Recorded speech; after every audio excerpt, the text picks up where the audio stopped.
سبحان اللہ وبحمدہ سبحان بسم اللہ الرحمن الرحیم۔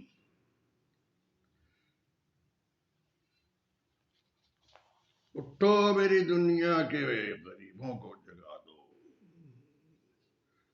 اٹھو میرے دنیا کے غریبوں کو جگا بھگا دو، کاغ عمرہ کے در و دیوار ہلا دو، کاغ عمرہ کے در و دیوار ہلا دو۔ جس کھیت سے میسر نہ ہو دہشا کو ہولی، جس کھیت سے میسر نہ ہو دہقاں کو روزی، اس کھیت کے ہر گوشہ گندم کو جلا دو۔ جس کھیت سے میسر نہ ہو دہقاں کو روزی، اس کھیت کے ہر گوشہ گندم کو جلا دو۔ فرینڈس آف پاکستان، عظمت والی عرض کر رہا ہوں، ہوتا ہے شب و روز تماشا میرے آگے، بازیچہ اطفال ہے یہ دنیا میرے آگے۔ زرداری مافیا، نواز شریف مافیا، شہباز شریف مافیا، اور وہ ایک اور بھی آیا ہے، وہ اس کا نام ہے وہ پتہ نہیں کیا، وہ اپنے وہ بھی بڑے بہت اعلیٰ قسم کے وہ لوگ ہیں جو بلوچستان سے آئے ہیں، اور بہت ہی وہ اپنے کیئر چیکر ہیں وہ۔ یہ پاکستان میں تماشے ہو رہے ہیں، تماشا ہوتا ہے، ہوتا ہی رہے گا لگتا ہے۔ ہوتا یہ ہے کہ زرداری مافیا یہاں پر بہت پرانا بدماش ڈاکو چور، یہ ایکچولی ان کا باپ جو تھا، وہ پوری کہانی مجھے سنانی ہے اس لیے کہ وہ ضروری بھی ہوتا ہے، اس لیے کہ آپ ہمارے جتنے فالوورس ہیں آپ کو معلوم ہونا چاہیے۔ آپ لوگ ہمیں سبسکرائب کریں، ہمیں لائک کریں، اور پھر کمنٹس بھی مجھے چاہیے ہوتے ہیں، کیونکہ یہ کام ہمیں کرنا ہی ہوتا ہے، ہمیں بولنا ہی پڑتا ہے، اور آپ سے معلومات بھی چاہیے ہوتی ہے۔ عرض کرنے کا مقصد یہ تھا کہ زرداری کے جو باپ تھا وہ بھی ڈاکو تھا، وہ بلوچستان کے ریموٹ ایریے سے آیا تھا، لسبیلا سے تھوڑا آگے جا کے وہاں سے، اور وہاں سے راستہ بھی قریب ہے، ایک گاؤں سے نکال دیا گیا تھا، اور یہاں پر آ کر کے نواب شاہ میں پاکستان بننے سے پہلے آباد ہو گیا تھا۔ یہ آباد ہو جاتے ہیں اور اس کے بعد پاکستان بن جاتا ہے، ان کی مزے آ جاتے ہیں، پاکستان بنتا ہے تو کراچی آتے ہیں، کراچی آ کر کے وہاں ویسے ہی برا حال تھا، پارٹیشن ہوا تھا، نیا نیا تباہی بھری ہوئی تھی، لوٹ مار مچی ہوئی تھی، تو انہوں نے آ کر کے یہ سب سے بڑا یہ بھی ڈاکو تھا حاکم علی زرداری اس کو کہتے تھے، وہ اپنے پہلے تو اس نے نواب شاہ میں زمینیں قبضہ کی اور ہوٹل بنایا چھوٹا سا ایک، اور اس کے علاوہ زمینیں اپنے لیے قبضہ کی، مکان بنایا، پھر اس کے بعد میں یہ کراچی آ گیا۔ کراچی آیا تو یہ آ کر کے اس نے اپنا یہاں پر بیمبینو سنیما کی زمین، اتنی بڑی زمین خریدی کہ اس کے اندر باقاعدہ اور بھی آفیسز وغیرہ بھی تھے، اور بہت سارا وہ سسٹم تھا، اور ایک ہمارے کنسلٹنٹ جو آئے تھے وہ نقوی صدیقی، اور وہاں سے دہلی سے آ کر کے انہوں نے ہی واز دا فرسٹ مین، اور جس نے پہلی یہ ہوٹل بنانا بیمبینو سنیما بنایا، اس کے ساتھ ہی بلڈنگ بھی بنائی، اور وہیں پر ان کا آفس بھی تھا۔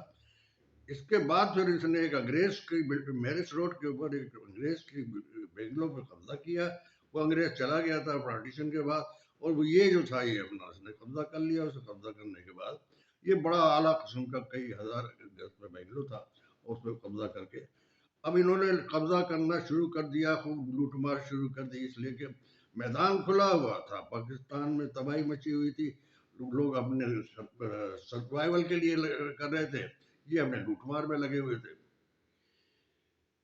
زرداری صاحب زادے تھے ان کے، اور اس وقت تک بڑے ہو گئے تھے، یہاں پر آتے آتے یہاں جب پہنچے تو وہ بڑا ہو گیا تھا، اور سوتیلی بیوی کا اس کا وہ تھا، بیٹا تھا، اور اس نے یہاں پر شادی دوسری کر لی تھی۔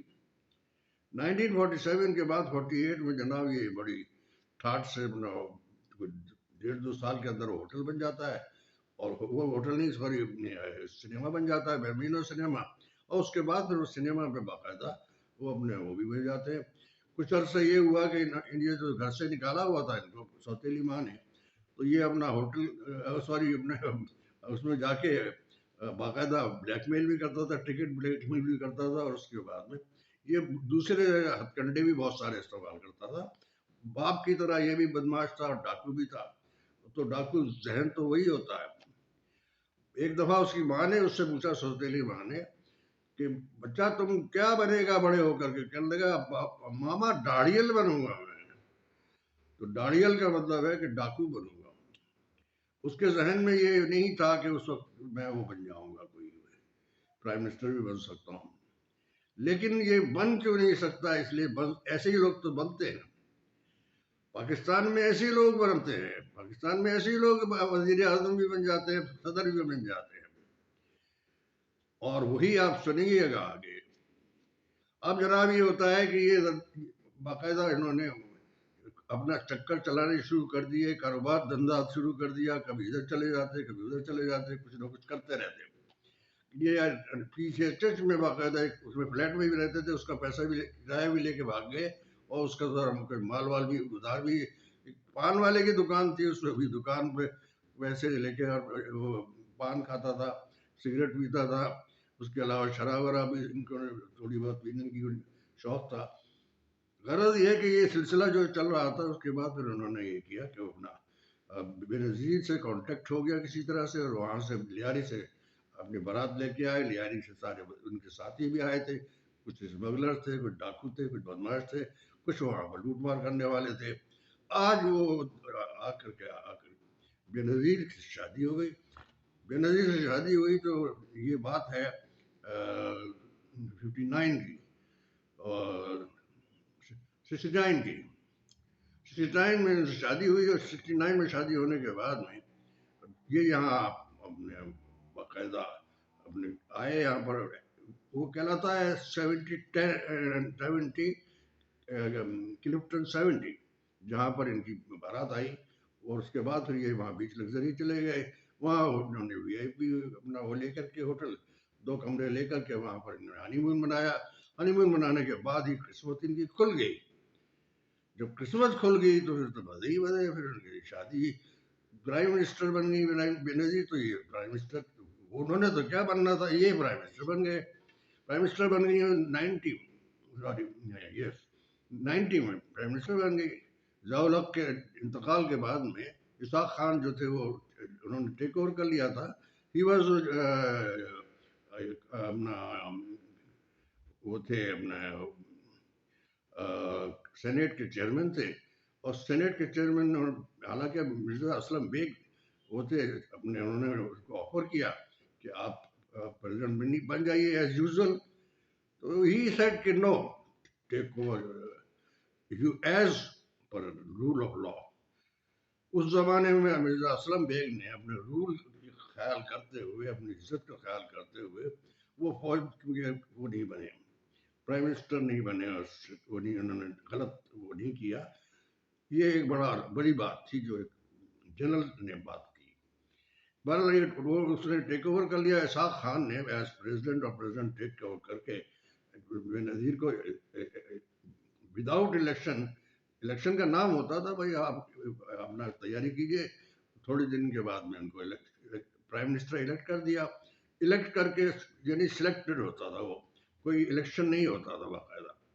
ان کو جناب پرائم منسٹر بنا دیا گیا. اس کے بعد پھر یہ پرائم منسٹر بننے کے 2.5 سال کے بعد انہوں نے جناب وہ اپنے کام دکھانا شروع کر دیا. اور انہوں نے یہ سوچ کر کے لیا کہ میں ابھی 2.5 سال میں اتنا کما لوں کہ الیکشن کے لیے مجھے 67-68 کروڑ جو ہے وہ ہو جائے، تاکہ میں اتنے ووٹ خرید سکوں. پلاننگ سبھی سے شروع کر دی تھی انہوں نے. الٹیمیٹلی ہوتا یہی ہے کہ جناب ان کو پرائم منسٹر بنا دیا جاتا ہے. پرائم منسٹر ان کو کیا بنا دیا جاتا ہے؟ بے نظیر کے اوپر ہی اپنا بدماشی کرتے ہیں، غنڈہ گردی کرتے ہیں، شراب پیتے ہیں، گھر میں بیٹھ کے دوستوں کو بٹھاتے ہیں، اور ان کو شان سے دکھاتے ہیں، اور یہ دکھاتے ہیں کہ میں اپنی بیوی کو مارتا بھی ہوں، ڈانٹتا بھی ہوں، اور روب میرا چلتا ہے. میں وہ ہوں نا اصل میں، کیا کہتے ہیں اس کو جناب، میں جاگیردار ہوں، میں تو بڑا آدمی ہوں، میری شان ہے، میں پرائم منسٹر بھی ہوں تو ایک عورت کا پرائم منسٹر ہوں، عورت میری ملازم ہے، میری وہ کام کرنے والی ہے۔ حقیقت میں یہ کرتا تھا یہ کہ اس کو ڈانٹتا تھا ڈپٹتا تھا گھر میں، اور بعض دفعہ ہاتھ مار دیتا تھا، اور اسے کھانے کے لیے باقاعدہ ملازموں کی طرح وہ کھانا کھلاتی تھی، خود کھانا بنا کے کھلاتی تھی۔ یہ بھی بڑی اس کی خوبی تھی، بڑا اس کا کریکٹر تھا۔ غرض یہ کہ شادی ہونے کے بعد انہوں نے خوب مزے کیے، اور 2.5 سال کے بعد ان کو کرپشن میں 10% کے کرپشن میں نکال دیا گیا۔ اب نکال دیا گیا تو انہوں نے پھر پوچھا، بلکہ میری تو ملاقات بھی ہوئی تھی، صاحب یہ اب کون آئے گا؟ تو اس نے باقاعدہ انکوائریاں کروائیں سب جگہ، پتہ چلا صاحب کہ نواز شریف ہوتے ہیں۔ نواز شریف سے پہلے بات چیت کی گئی، بات چیت کرنے کے بعد میں اس کو آفر کیا گیا، اس کو بلایا اور بلا کر کے اسے پرائم منسٹر بنا دیا۔ اب وہ پرائم منسٹر بن جاتا ہے، بن جانے کے بعد میں یہ بھی 2 سال 8 مہینے وہ کرنے کے بعد 23 میں باقاعدہ ان کو اپنا پرائم منسٹر بنا دیتا ہے۔ اور 2 سال 8 مہینے انہوں نے عیاشی کی، بدماشی کی، غنڈہ گردی کی، لوٹ مار کی، اور اس کے بعد میں پھر ان کو بھی نکال دیا گیا۔ غرض یہ کہ سلسلہ چلتا رہا، اور 99 تک یہ سلسلہ چل رہا تھا۔ بے نظیر کا ایک تنگ آنے کے بعد میں ان کو تیسری دفعہ آفر ہونے والی تھی، اس نے جان بوجھ کر کے ان کو ہٹایا، زرداری کو اپنے دبئی چھوڑ دیا، خود چلی گئی امریکہ، یہ تیسری دفعہ نکالنے کے بعد۔ اب ان کے پاس دولت کی کمی آئی تھی، کیونکہ وہ تو اب تک 100% ہو چکا تھا نا، تو وہ زمانہ تو نکال دیا، وہ ہی میڈ یعنی خزانے کھول دیے انہوں نے۔ اور پھر یہ کہ تیسری دفعہ تو انہوں نے ایک اور مذاق کیا اور تباہی کی اور بربادی کی۔ وہ جو بربادی کی کہ وہ جنرل مشرف کو انہوں نے باقاعدہ وہ ہٹانا تھا، جس طرح سے انہوں نے کیا تھا۔ یہ ساری باتیں میں آپ کو عرض کر رہا ہوں کہ یہ ساری باتیں جو ہیں یہ سب ایسے ہی ہے کہ اس نے جو بھی کام کیا ہے، فراڈ سے، دھوکے سے، چوری سے، بدماشی سے، بے ایمانی سے، اور کہیں پر تھریٹ کر کے لیتا تھا، کہیں پر بدماشی کر کے لیتا تھا، کہیں شرافت سے ملتا تھا، کہیں بڑی اچھی بات کرتا ہے وہ کہتا ہے کہ میں ہر آدمی سے پیسے وصول کر سکتا ہوں، ہر آدمی کو میں پکڑ سمجھ سکتا ہوں، صرف یہ ہے کہ اس کی قیمت چاہیے۔ یعنی وہ فوجیوں کو خریدتا تھا تو کہتا تھا یہ بکنے والے لوگ ہیں۔ ویسے ہی وہ نواز شریف بھی یہی کرتا ہے کہ وہ کہتا ہے بکنے والے لوگ ہیں، یہ ان کا کوئی وہ نہیں ہے۔ ان کی جو بیٹی ہے نواز اپنے نون کی صاحب، مسلم لیگ نون، ان کی بیٹی ہے، وہ بیٹی جو ہے وہ اپنی اس کا کام کرتی ہے، سارے فراڈ کے، چیٹنگ کے، اپنے اور بلیک میلنگ کے سارے کام جانتی ہے۔ بلیک میلنگ بڑی ہوشیار اور بڑی فاسٹ وہ ہے، نواز شریف بھی اس کے مقابلے میں نہیں ہے۔ وہ جناب وہ بھی یہ کرتی ہے کہ وہ لوگوں کی باقاعدہ پیسے دیتی ہے، لوگوں کو رشوت دیتی ہے، اور کیش دیتی ہے، کس طرح دیتی ہے، لیکن ان کی ویڈیو بناتی ہے، اور ان کا اس طرح سے دھوکے سے وہ فراڈ کر کے ان کو باقاعدہ قابو کر لیتی ہے۔ کئی اپنے ہمارے جنرلز کو اس نے ایسی قابو کیا ہوا ہے، وہ اس کے بغیر ہل نہیں سکتے، اس نے اس طرح سے قابو کیا ہوا ہے۔